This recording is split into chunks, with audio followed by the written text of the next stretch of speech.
একটা গণতান্ত্রিক অবৈধ দখলদার সরকার কখনো জনকল্যাণের বাজেট তৈরি করতে পারে না। তাদের বাজেট হচ্ছে লুটেরার বাজেট। আগের বাজেটগুলোর মতোই এবারকার বাজেটের পরও একটা বিষয় নিয়ে অনেক বেশি শোরগোল হচ্ছে, সেই শোরগোলটা হওয়া দরকার।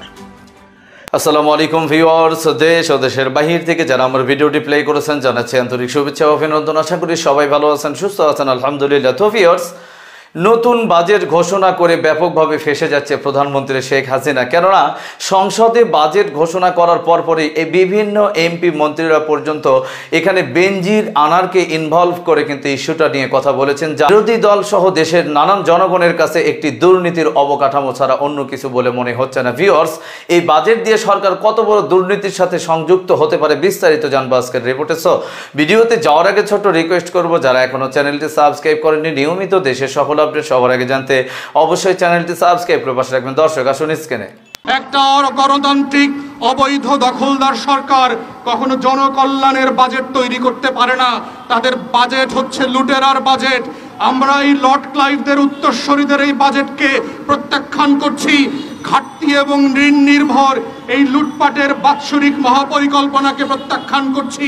আমরা প্রত্যাখ্যান করছি বাংলাদেশ রাষ্ট্রের 20 কোটি মানুষের কোনো ম্যান্ডেট ছাড়া যেই সরকার গত 15 বছর থেকে এই দেশকে ইস্ট ইন্ডিয়া কোম্পানির মতো দখল করে আছে, তাদের বাজেট দেওয়ার কোনো অধিকার নাই।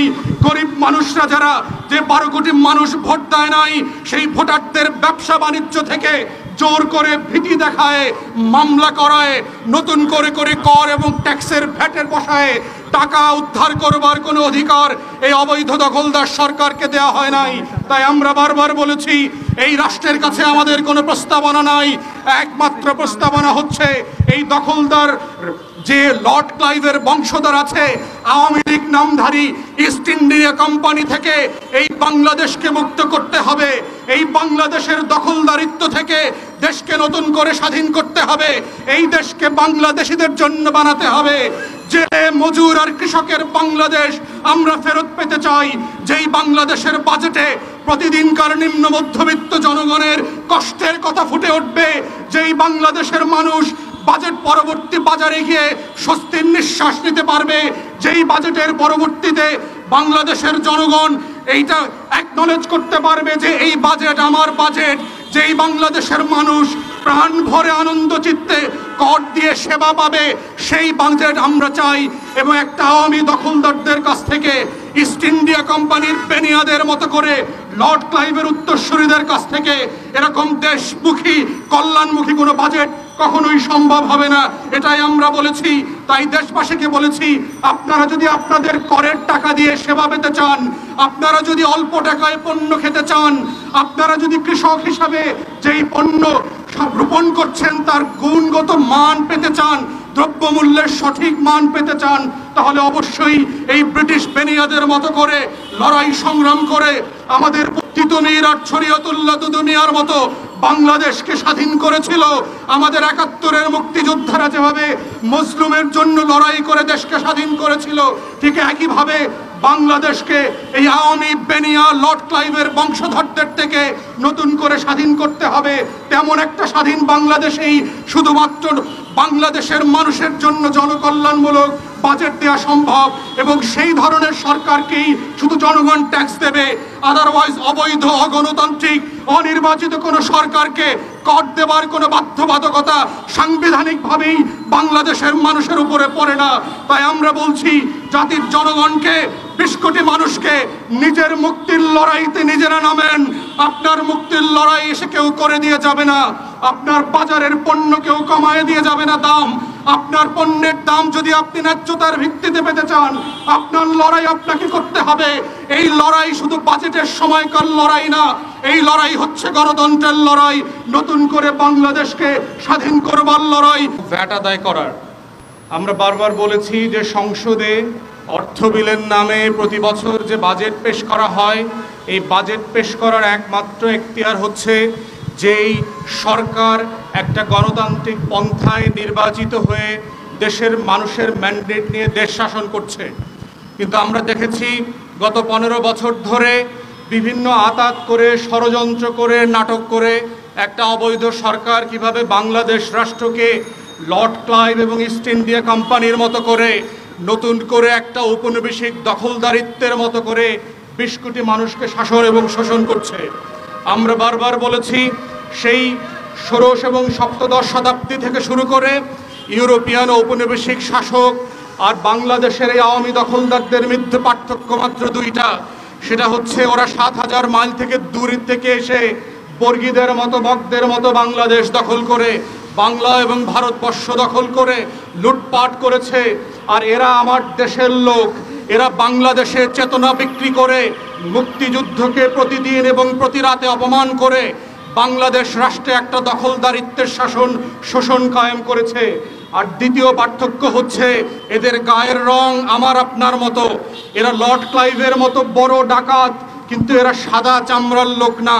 এই দুই পার্থক্য ছাড়া বাংলাদেশের এই আওয়ামী দখলদারদের লর্ড ক্লাইভের বংশধরদের থেকে কোনো ন্যূনতম পার্থক্য নাই। বাংলাদেশের উচ্চ মধ্যবিত্ত এবং ঢাকার শহরের লুম্পেন্ট মধ্যবিত্তদেরকে আমরা বলছি, যাদের কারণে বাংলাদেশ রাষ্ট্র স্বাধীন হয় নাই, সেই লুম্পেন্ট মধ্যবিত্তকে বারবার খুশি এবং সন্তুষ্ট করবার জন্য ঋণ এবং ঘাটতি নির্ভর বাজেট করে বাংলাদেশের কর এবং ভ্যাটের টাকার নামে দেশের কোটি কোটি মানুষের 12 বছর ধরে লুটপাট করে মহাপরিকল্পনায় সরকার সেটাই। এই বাজেটে গরিব মানুষের কিছু যায় আসে না।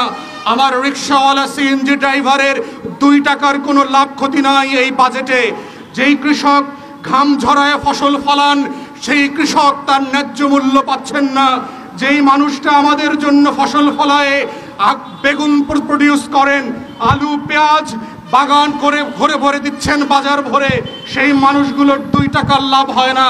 মধ্যবিত্ত এবং নিম্ন মধ্যবিত্ত প্রত্যেক দিন বাজারে গিয়ে যে হাবিশ্বাস করতে হচ্ছে প্রত্যেক দিন।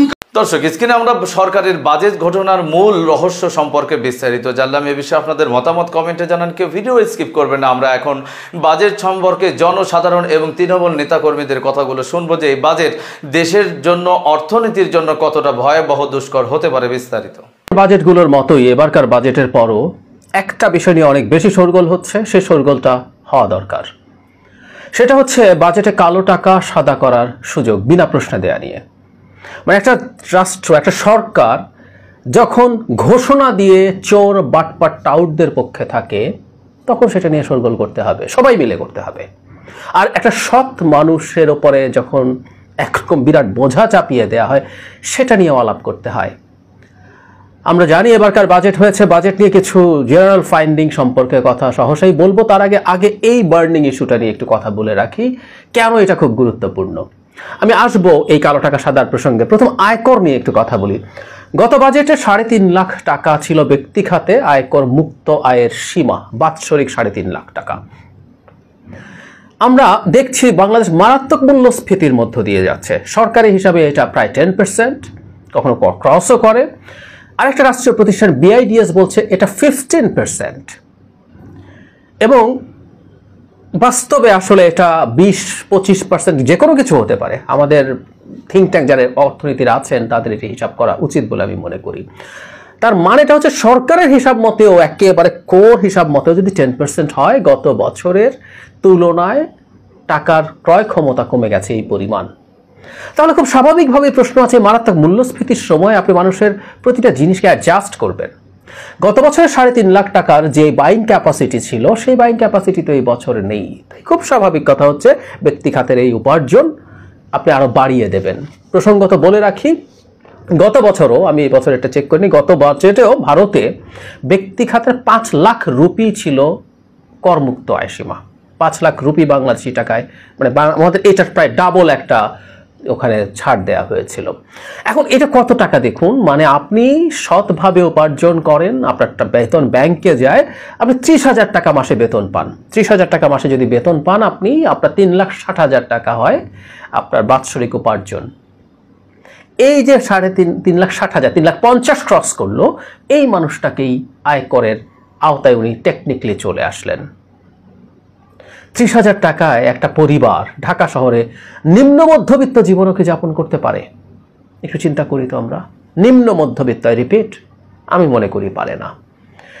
তাহলে আপনি একটা পরিবারের ওপরে এই পরিস্থিতি তৈরি করছেন। এবং আমরা যদি দারিদ্র্য সীমা ওয়ার্ল্ড ব্যাংকের হিসাব করি $1.9 প্রতি দিনের যারা জীবনযাপন করে, আপনি মাথা পিছু আয় হিসাব করে দেখেন কত দাঁড়ায় সেটা। তার মানে ওই টেকনিক্যালি ওই দরিদ্র মানুষের ওপরেও আপনি আয়কর ধার্য করছেন, এবং এরপর কারো 50, 70, 1 লাখ যতই হতে থাকে আপনি তার উপরে ইনকাম ট্যাক্স দিচ্ছেন। যদিও আমরা টেকনিক্যালি মনে করি ইনকাম ট্যাক্সের ব্যাপারটা সরকারের কঠোর হওয়া উচিত নীতিগতভাবে, বিশেষ করে যারা অনেক বেশি আর্ন করেন। অবশ্যই এই সীমাটা, যেটা কর ছাড়ের যে সীমা, সেটা অনেক বেশি থাকা উচিত। তারপর যত বেশি উপার্জন করবে, উপার্জনের উপরে আমরা প্রগ্রেসিভ হারে ইনকাম ট্যাক্স ধার্য করার পক্ষে, কারণ আমরা মনে করি যারা বেশি আছেন তিনি ট্যাক্স বেশি দেবেন, এটাই আমরা চাই।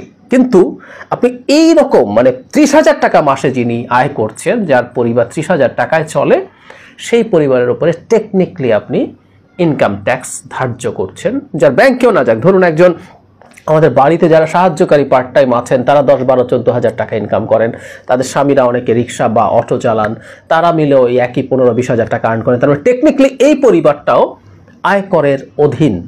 আপনি কিন্তু তাকে আয়করের অধীনে আনতে পারেন যদি আপনি তাদের এই আয়ের ব্যাপারগুলো কনফার্ম করতে পারেন। সেখানে আপনি 15% ট্যাক্স দিয়ে একেবারে ফ্ল্যাট ট্যাক্স দিয়ে কালো টাকা সাদা করতে দিচ্ছেন। কালো টাকা নিয়ে দুটো কথা একটু বলে নেই। অর্থনীতির ভাষায় যে টাকাটা ট্যাক্স দেওয়া হয়নি, যে টাকাটা আপনার ট্যাক্স রিটার্নে আপনি দেখাননি, টাকা সম্পদ যাই হোক, সেটাই কালো। আবার এর মধ্যে কিন্তু দুটো দিক আছে। একটা হচ্ছে আপনার উপার্জনের পথটাই কালো, অবৈধ। বেনজির, আজিজ, আনার, আরও অনেকে আছে, আমরা খুব ভালো মতো জানি। তারা যেটা আয় করেছে সেটা অবৈধ পন্থায় তারা এটা দেখায় ট্যাক্স রিটার্নে অনেকেই, আর সে এটা করেছে অন্যায়ভাবেই। আবার কেউ কেউ দেখায়ও, তারপরও আসলে এটা সাদা হয়ে যাবে, কারণ আপনার এটার ইনকামটা অবৈধ পথে হচ্ছে। আবার আমাদের বৈধ কিছু মানুষজন আর্ন করেন, আমাদের কিছু কিছু পেশাজীবী আছেন, ব্যবসায়ী আছেন, তাদের অনেকেই যেটা করেন সেটা হচ্ছে তাদের ইনকাম ট্যাক্সে অতটা টাকা দেখান না, তারা ট্যাক্স ফাঁকি দিতে চান, একরকম ইনকাম ট্যাক্স ফাঁকি দেওয়ার চেষ্টা, একটা ওয়ার্ল্ড ওয়াইডই ব্যাপার টু সাম এক্সটেন্ট। সো ওনার উপার্জনটা বৈধ, কিন্তু উনি এটা দেখাচ্ছেন না, এটাও কালো টাকা। কিন্তু যেটা অবৈধ পন্থায় সোনা চোরাচালান, ঘুষ, এই সেই রেন্ট সিকিং যেগুলোকে আমরা বলি, নানা রকম টেন্ডারবাজি, মানুষকে অত্যাচার করে। দর্শক, স্ক্রিনে আমরা সে সম্পর্কে বিস্তারিত জানলাম। সো আজকের ভিডিও এই পর্যন্তই। ভালো লাগলে লাইক অ্যান্ড কমেন্ট করবেন, এবং দেশের সকল আপডেট সবার আগে জানতে অবশ্যই চ্যানেলটি সাবস্ক্রাইব করে পাশে রাখবেন। দেখা হবে পরবর্তী ভিডিওতে ইনশাআল্লাহ। আসসালামু আলাইকুম ওয়া রাহমাতুল্লাহ।